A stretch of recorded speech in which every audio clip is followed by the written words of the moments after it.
Podcast की इस series में रामायण के कुछ अनमोल किस्सों के जरिए हम आपको इन्वेस्टमेंट की सीख देने वाले हैं। बिल्कुल सही कहा। इस पॉडकास्ट के पिछले एपिसोड में भी हमने आपको रामायण की कहानी सुनाई थी, जिसमें गिलहरियों ने छोटे छोटे कंकड़ इकट्ठा करके लंका तक पुल बनाने में मदद की थी। इस कहानी से हमने सीखा कि छोटी छोटी बचत करके भी हम अपनी सेविंग्स को बड़ा बना सकते हैं। आप एडलवाइस म्यूचुअल फंड की वेबसाइट, स्पॉटिफाई और गूगल पॉडकास्ट पर बार बार इस कहानी का आनंद ले सकते हैं। दोस्तों, आज के एपिसोड में भी हम आपको रामायण की एक नई कहानी सुनाने वाले हैं। प्रमोद, मुझे पिछले एपिसोड की वह बात याद आ रही है जब तुमने कहा था कि स्वयं भगवान श्री राम हम सभी को इन्वेस्टमेंट से जुड़ी एक अनमोल सीख देंगे, लेकिन मुझे तो प्रभु श्री राम की आवाज सुनाई नहीं दे रही। ऐसी बात नहीं है, प्रभु श्री राम तो हर जगह मौजूद हैं। दरअसल आज रामायण की इस कहानी के जरिए प्रभु श्री राम हमें इन्वेस्टमेंट से जुड़ी एक और अनमोल सीख देने वाले हैं। फिर देर किस बात की, मैं भी जानना चाहती हूँ कि इस कहानी से हम कौन सा सबक सीखने वाले हैं। यह बात तो तुम जानती हो कि रावण प्रभु श्री राम की पत्नी माता सीता का अपहरण करने के बाद उन्हें लंका ले गए। इस घटना के बाद प्रभु श्री राम के मन में बस एक ही लक्ष्य था। वह समंदर पार करके माता सीता को बचा के वापस लाना चाहते थे। उनका लक्ष्य बिल्कुल स्पष्ट था, लेकिन वह अच्छी तरह जानते थे कि अपना लक्ष्य पाने के लिए उन्हें अनुभवी और माहिर लोगों की जरूरत पड़ेगी। अनुभवी और माहिर लोगों की सलाह से तुम्हारा क्या मतलब है? भला प्रभु श्री राम को भी किसी के सलाह की जरूरत हो सकती है? सबसे पहले मैं तुम्हें भगवान हनुमान के बारे में बताऊंगा। जब रावण ने माता सीता का अपहरण किया तो सबसे पहले हनुमान जी ही लंका पहुंचे थे और उन्होंने प्रभु श्री राम को उस जगह के बारे में बताया जहां रावण ने माता सीता को कैद कर रखा था। इससे तो यही लगता है कि हनुमान जी की मदद से ही प्रभु श्री राम को पता चला कि लंका कितनी दूर थी और किस रास्ते से वहां तक पहुंचा जा सकता था। बिल्कुल सही कहा। और इतना ही नहीं, हनुमान जी लंका तक गए और उन्होंने प्रभु श्री राम को माता सीता का हाल भी बताया। प्रभु श्री राम ने भी हनुमान जी की सलाह मानी और सच कहूं तो इस लक्ष्य को हासिल करने में हनुमान जी की सलाह बहुत अहम रही। और फिर प्रभु श्री राम ने लंका तक जाने के लिए समंदर पर पुल बनाने और रावण की ताकतवर सेना को हराने के लिए वानरों के राजा सुग्रीव की सेना की भी मदद ली। मुझे लगता है कि प्रभु श्री राम ने वानरों के खास हुनर को भी काफी अहमियत दी और वह जानते थे कि वानरों के इस हुनर से ही उन्हें कामयाबी पाने में मदद मिल सकती है। प्रभु श्री राम ने समझदारी से काम लिया। वह इस बात को अच्छी तरह जानते थे कि लक्ष्य तक पहुंचने के लिए जानकार लोगों की सलाह काफी अहमियत रखती है। रावण के खिलाफ अंतिम लड़ाई में प्रभु श्री राम ने रावण को निशाना बनाकर अनगिनत तीर चलाए, लेकिन वह उसे मारने में सफल नहीं हुए। तब रावण के भाई विभीषण ने उन्हें बताया कि रावण की नाभि पर तीर मारने से ही उसकी मृत्यु हो सकती है।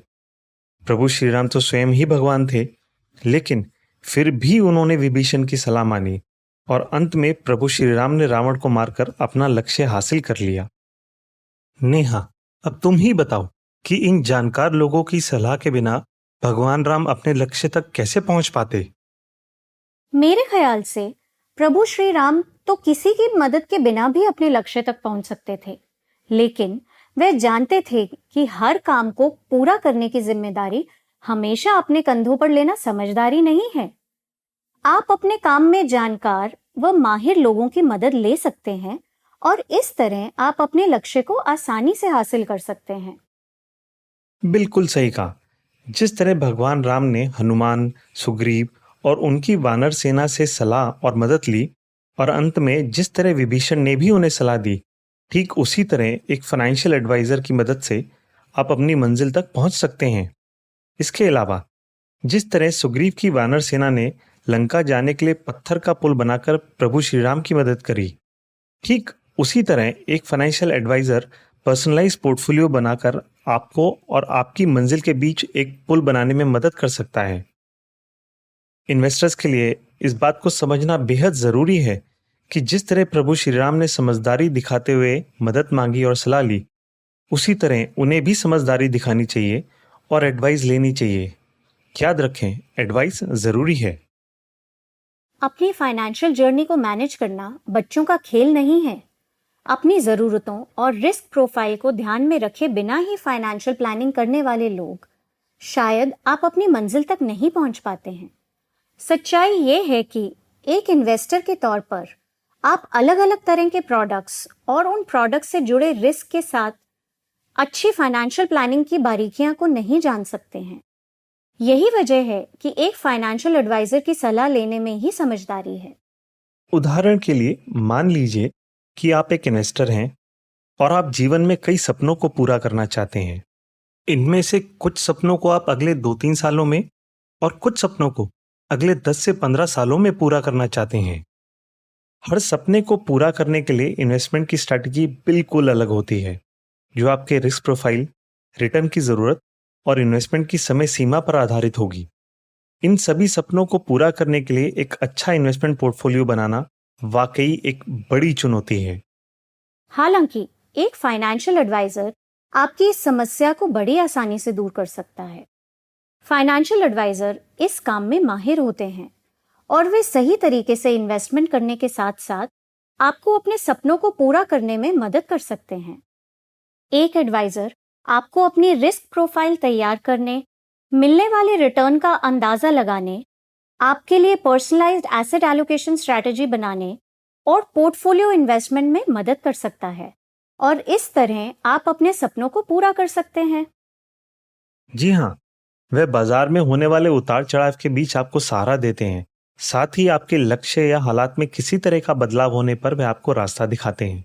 इसलिए भले ही आपको ऐसा लगे कि आप इन्वेस्टमेंट को खुद मैनेज कर सकते हैं, इसके बावजूद फाइनेंशियल एडवाइजर से सलाह जरूर लेनी चाहिए। यह सीख वाकई अहम व कीमती है। अगर प्रभु श्री राम स्वयं किसी तरह की हिचकिचाहट या घबराहट के बिना दूसरों से सलाह ले सकते हैं, तो हम क्यों नहीं?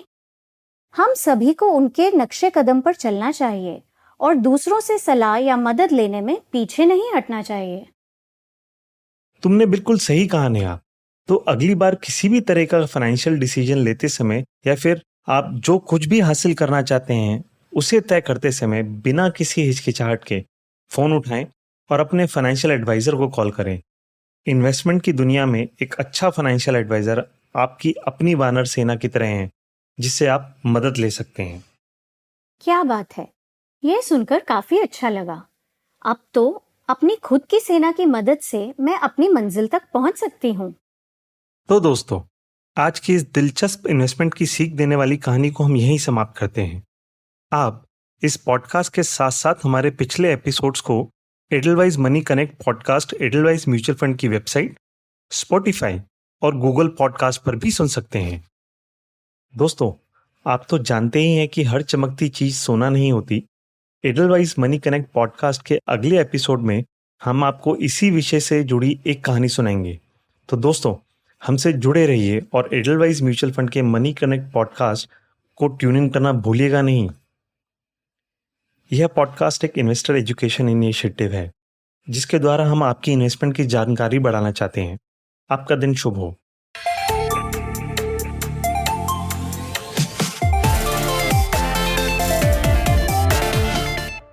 केवाईसी प्रक्रिया, सेबी के पास रजिस्टर्ड हमारे म्यूचुअल फंड की सूची और शिकायतों के निपटारे के बारे में ज़्यादा जानकारी के लिए हमारी वेबसाइट पर जाएं। म्यूचुअल फंड इन्वेस्टमेंट बाजार के जोखिमों के अधीन है। कृपया योजना से संबंधित सभी दस्तावेजों को ध्यान से पढ़ें। Mutual fund investments are subject to market risk. Read all scheme-related documents carefully.